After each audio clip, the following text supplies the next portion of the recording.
Hi guys, welcome back or welcome to Dreamworks Switch to Life. And in today's video, we're going to be reviewing My Madagascar, which is a Valentine's Day special, and I'm pretty sure it's actually Dreamworks' only Valentine's special. So without further ado, let's talk about it. So My Madagascar takes place in between the second and third movie when the Madagascar gang are stranded in Africa.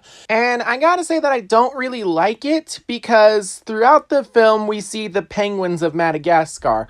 And while I do love the shenanigans that they get up to in this, the problem is that at the end of the second movie, the penguins went off to Monte Carlo in Europe, leaving the Madagascar gang in Africa.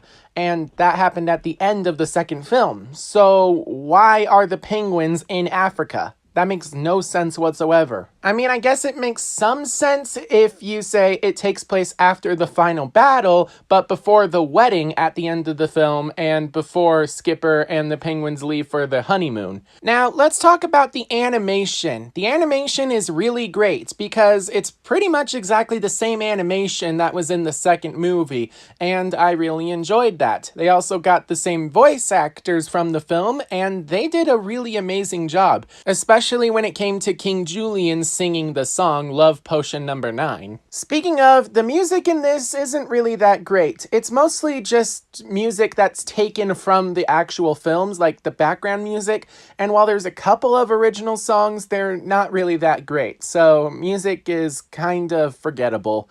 But then we have the story, which I thought was really good, especially considering that this is a Valentine's Day special. So there's a lot going on with the story because there's a ton of characters that we need to talk about. So the story is that the Madagascar gang are trying to introduce Valentine's Day and the concept of it to Africa.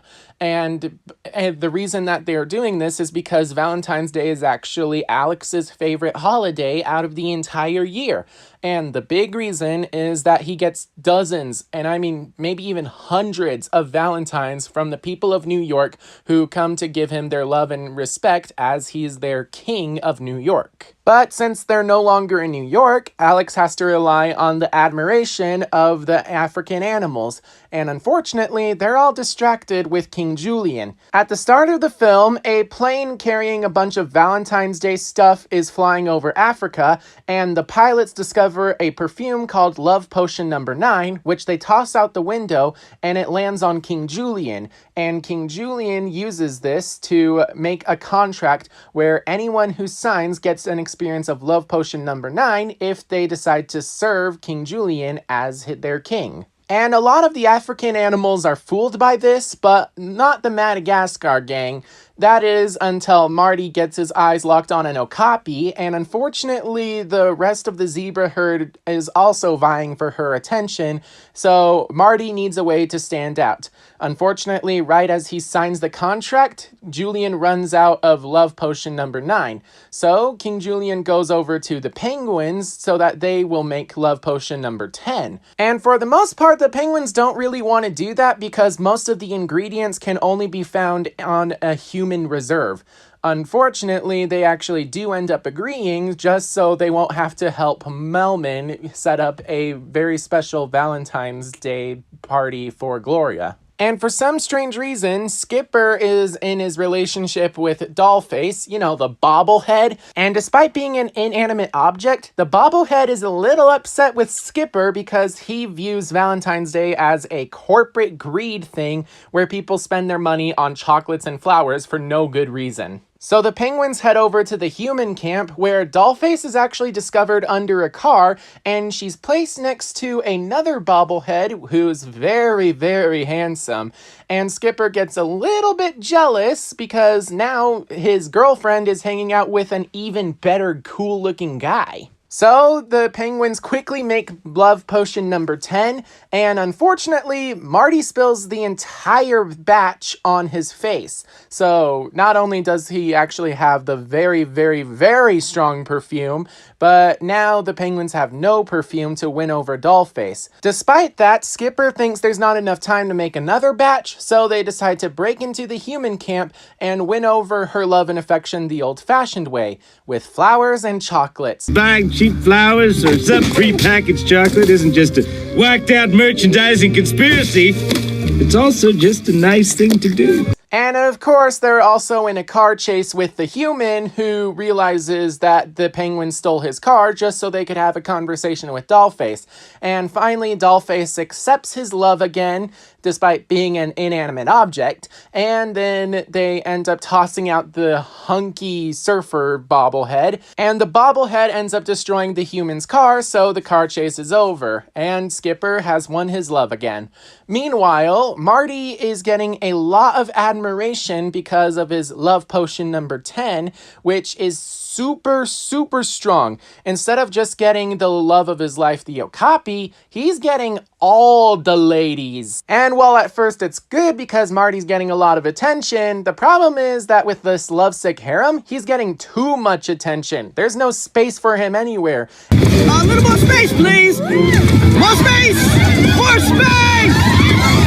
And he tries to run away from all of these crazy ladies. Luckily, he jumps into a lake which washes off all the perfume, and the ladies just realize that they're no longer in love with him, including his Okapi girlfriend, which honestly Marty's pretty okay with. While that's happening, Melman is setting up a very special surprise for Gloria, but things keep going wrong, and the problem is that Melman is spending a lot of time away from Gloria, and because of this, Gloria is worried that Melman no longer likes her, so she tries to get love potion number 11 from King Julian, only for Alex to say, "You don't need that stuff, just go talk to Melman." And so she does, and when that happens, Melman is very upset that his surprise isn't going that well, and eventually this leads to Gloria making up a conversation where Melman dumps her on Valentine's Day. So Melman goes over to King Julian to get love potion number 12, or whatever love potion he's on now, at which point Gloria discovers the failed surprise and the checklist of all the things Melman wanted to do. So she goes over to Melman and the two of them make up. Meanwhile, all that's happening, Alex is a little upset that Marty is getting so much attention because of love potion number 10, and so after convincing Gloria not to take love potion number 11, King Julian ends up tempting Alex into taking love potion number 11, which doesn't have the effect that anybody wanted. It turns out that it just makes Alex so stinky that he's absolutely unbearable to be around. So Alex just spends Valentine's Day all alone by himself. Until Marty, Melman, and Gloria realize that they've been neglecting Alex, and so they make their own Valentines for him, and when they actually do, they ask if he wants more Valentines from them. It's not about how many cards you get. It's about who you get them from.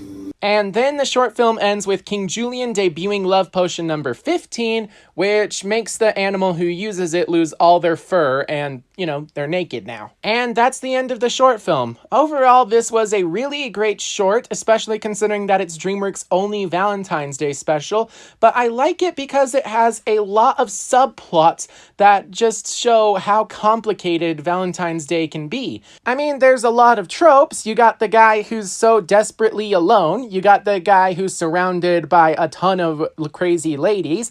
You got the guy who's trying to make a special lady feel special, but in the end neglects her.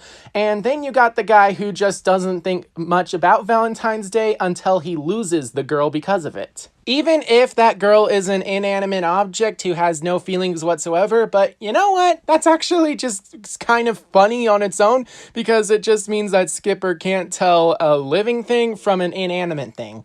What are you going to get Hula Girl for Valentine's Day? Nothing! Isn't that right, Dollface? But with that in mind, that's the end of my review. What did you guys think? Make sure to leave your thoughts down below in the comments. And if you want to support me, make sure that you join my membership by going to my membership tab on my channel or clicking the join button down below. Or you can just do the free option and subscribe. If you do subscribe, keep an eye out for my next Madagascar review. But with that in mind, I hope that you're staying safe out there, and I will see you all in my next video. Bye-bye. I may not have your perfect tan or your chiseled abs, but I've got something you'll never have. A wounded heart.